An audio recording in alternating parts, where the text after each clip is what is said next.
ప్రజల వైపు. చూస్తూనే ఉండండి వారాహి 99 టీవీ ఛానల్. శ్రీ వరాహలక్ష్మి నృసింహస్వామి దేవస్థానం సింహాచలం చందనోత్సవ ఏర్పాట్లపై సమీక్ష.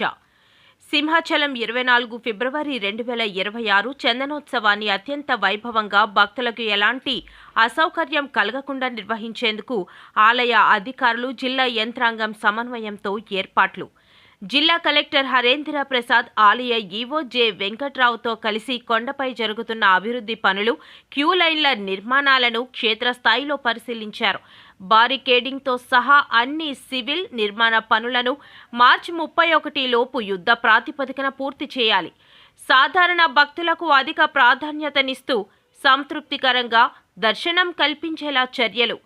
గతంలో గాలులు, వర్షాల వల్ల ఎదురైన ఇబ్బందులను దృష్టిలో ఉంచుకుని క్యూ లైన్ల వెంబడి సాధ్యమైనంత వరకు శాశ్వత షెల్టర్లు ఏర్పాటు.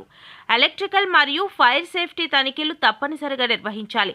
సాధారణ భక్తులకు ఉదయం 3 గంటల నుంచి రాత్రి 10-11 గంటల వరకు దర్శనం కల్పించేలా ప్రణాళిక. వీఐపీ, వీవీఐపీ దర్శనాలకు ఉదయం 3 నుంచి 5 గంటల వరకు ప్రత్యేక టైం స్లాట్లు కేటాయింపుకు మార్గదర్శకాలు. ఉదయం 5 గంటల లోపు అంతరాలయ దర్శనాలు ముగించాలని ప్రాథమిక నిర్ణయం. 300 రూపాయలు, 1000 రూపాయలు, 1500 రూపాయల దర్శన క్యూ లైన్లు వేర్వేరు ప్రాంతాల నుంచి ప్రారంభించి రద్దీ నియంత్రణకు పటిష్ట చర్యలు. భక్తుల రాకపోకల కోసం బస్సుల నిర్వహణ, పికప్ డ్రాప్ పాయింట్లు, పార్కింగ్ ప్రాంతాలపై స్పష్టమైన ప్లాన్ సిద్ధం చేయాలని సూచనలు. ఆలయ ప్రాంగణంలోకి సెల్ ఫోన్లకు అనుమతి లేదు. పోలీస్ సిబ్బంది, సేవా వాలంటీర్లతో నిరంతర పర్యవేక్షణ.